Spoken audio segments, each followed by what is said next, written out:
So the biggest challenge for me in all of my winter camping has been finding a budget-friendly winter sleep setup. So that's why when I saw this, the Hotcore Genesis 4S, which claims to have a lower temperature limit of negative 21 degrees Celsius at the price point of around $150 depending on where you buy it from, I was obviously pretty intrigued, but also skeptical.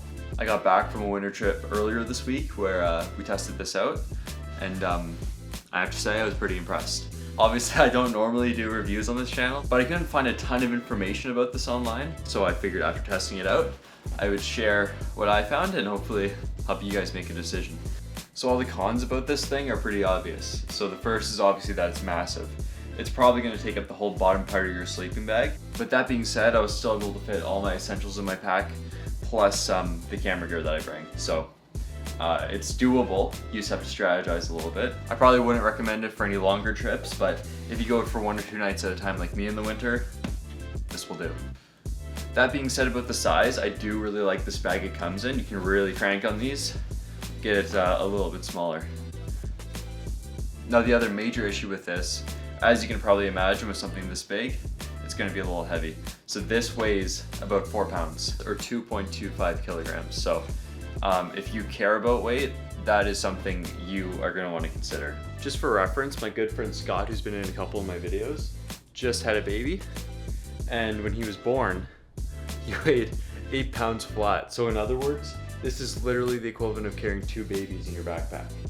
But really, with my limited use with this thing, those are the 2 main issues. The other thing I noticed is that it's incredibly spacious. That has its perks, so if you move a lot in your sleep like me, it gives you a little bit more freedom. It also gives you the option to, if you had a smaller bag you wanted to put inside this, you could do that. I use my Sea to Summit liner. So that's the positives of having a lot of room. The negatives is that with a winter bag, you kind of do want a smaller space just for heat retention. So it did feel like I was losing a little bit of heat with how spacious it is. But like I said, there are workarounds for that. Now the last negative thing about this that I want to mention is the length of it. I'm 5'11" and 3/4. I can't even say I'm 6 feet. And I kind of felt that I was at the height limit of this thing. If you're taller than 6 feet tall, I really feel bad for you. That sucks. I'm sorry that you have to go through that. So that's something you want to keep in mind too. So with the cons out of the way, let's get into the perks of this thing. So obviously the biggest and most important thing is that it worked. I was able to stay pretty warm with this. Like I said, I did have my Sea to Summit liner. I was wearing warm base layers. I feel like those things are pretty standard for winter camping. Overnight, it was somewhere between -12 and -14, and I was totally fine in this. And if you ask me, for this price point, that alone more than makes up for the weight and bulk of this thing.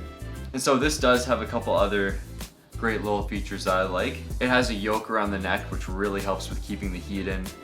It has a great little pouch for your phone to go in. Something that I really like as someone who runs a little bit warm, it has a double-sided zipper, so you can actually unzip the bottom of the bag so you can vent the bottom if you do get too warm at any point. So long story short, on the Hotcore Genesis 4S, if you're okay with sacrificing weight and size in your pack, do it, because you will save a lot of money. Thank you guys so much for watching. I'll have a new upload in the next couple of weeks where I actually use this thing. So thanks for watching.